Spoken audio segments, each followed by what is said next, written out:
এই গরুর খামারে পাক কোথা থেকে আসলো? কে তুমি ভাই? আসসালামু আলাইকুম স্যার। ওয়ালাইকুম সালাম। আমি আপনাদের এখানের পিয়ন গিয়াসউদ্দিনের সাথে দেখা করতে এসেছিলাম। কিন্তু গিয়াস তো আরো 2 বছর আগে মারা গেছে। তো স্যার, ওনার কোনো রিলেটিভ বা কাছের মানুষ তো আছেন? তা ঠিক আমি জানি না, যাই হোক তাড়াতাড়ি এখান থেকে চলে যাও। ছেলেগুলো খুব ডেঞ্জারাস। এত কিছুর পরে আমার মনে হয় না ওরা শুধু শুধু বসে থাকবে। কিন্তু স্যার, আমি তো আমার ইচ্ছাটা পূরণ না করে এখান থেকে যেতে পারবো না। আরে ভাই, তুমি বুঝতেছো না, এইখানে সামান্য বিষয় নিয়ে একে অন্যকে মার্ডার করে ফেলে। এমনটি তুই এক কাজ কর, তুই ওরে বাসে তুলে দিয়ে আয়।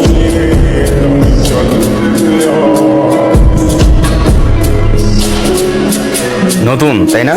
আরে নতুন মানে তো আমাকে মেহমানদারি কিভাবে করতে হয় আমার খুব ভালো করে জানা আছে। মাত্র এই কয়জন নিয়ে মেহমানদারি? আরে বাহ, কলিজা আছে ভাই। কই তুই? তার নামটা কি শুনি? গলি যাওয়া। দাঁড়া, তোরে গতকাল বানাইছিলাম না, এর মধ্যে হিসাব নিতে চলে আসছোস?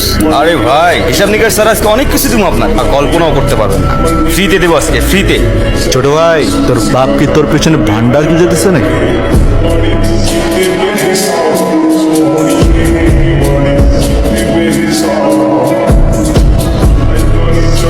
আরে তুই জানোস ওই কি করছে? ও বাইরে থেকে আয়া রকির গায়ে হাত দিছে। আর তুই এখানে কি করস? যা এখান থেকে, যা যা। আচ্ছা, গেলে কি করবি? চাই না, নেক্সট কোশ্চেন। না গেলে কি করবি? বুঝলাম না, তুই ওর সাইড নিয়ে আমাদের সাথে তর্ক করতেছিস? আরে বাঘ তো বাঘের সাইডে নেবে না, এটা জঙ্গলেরই মঙ্গল। আর জঙ্গল ততক্ষণই ভয়ঙ্কর যতক্ষণ জঙ্গলে থাকে বাঘের বিচরণ। কিন্তু সেই জঙ্গলের রাজা কিন্তু বাঘ না, অন্য কেউ, এটাও মাথায় রাখিস।